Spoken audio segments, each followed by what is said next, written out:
قال حدثنا يحيى عن الأعمش قال حدثني شقيق عن عبد الله قال كنا إذا كنا مع النبي صلى الله عليه وسلم في الصلاة قلنا السلام على الله من عباده، السلام على فلان وفلان.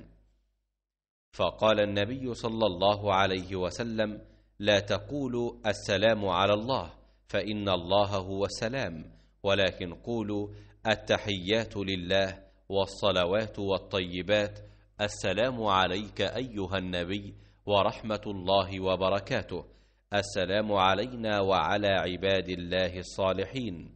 فإنكم إذا قلتم أصاب كل عبد في السماء أو بين السماء والأرض أشهد أن لا إله إلا الله وأشهد أن محمدا عبده ورسوله، ثم يتخير من الدعاء أعجبه إليه فيدعو. یحییٰ بن سعید قطان نے اعمش سے بیان کیا، انہوں نے کہا کہ مجھ سے شفیق نے عبداللہ بن مسعود رضی اللہ عنہ سے بیان کیا، انہوں نے فرمایا کہ پہلے جب ہم نبی کریم صلی اللہ علیہ وسلم کے ساتھ نماز پڑھتے تو ہم قاعدہ میں یہ کہا کرتے تھے کہ اس کے بندوں کی طرف سے اللہ پر سلام ہو اور فلاں پر سلام ہو۔ اس پر نبی کریم صلی اللہ علیہ وسلم نے فرمایا کہ یہ نہ کہو کہ اللہ پر سلام، کیونکہ اللہ تو خود سلام ہے، بلکہ یہ کہو۔ ترجمہ: آداب بندگان اور تمام عبادات اور تمام پاکیزہ خیراتیں اللہ ہی کے لیے ہیں۔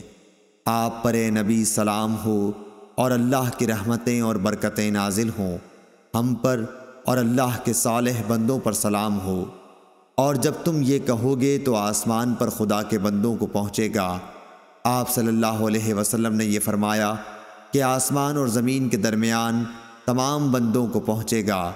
میں گواہی دیتا ہوں کہ اللہ کے سوا کوئی معبود نہیں، اور میں گواہی دیتا ہوں کہ حضرت محمد صلی اللہ علیہ وسلم اس کے بندے اور رسول ہیں۔ اس کے بعد دعا کا اختیار ہے، جو اسے پسند ہو کرے۔ صحیح بخاری حدیث نمبر 835۔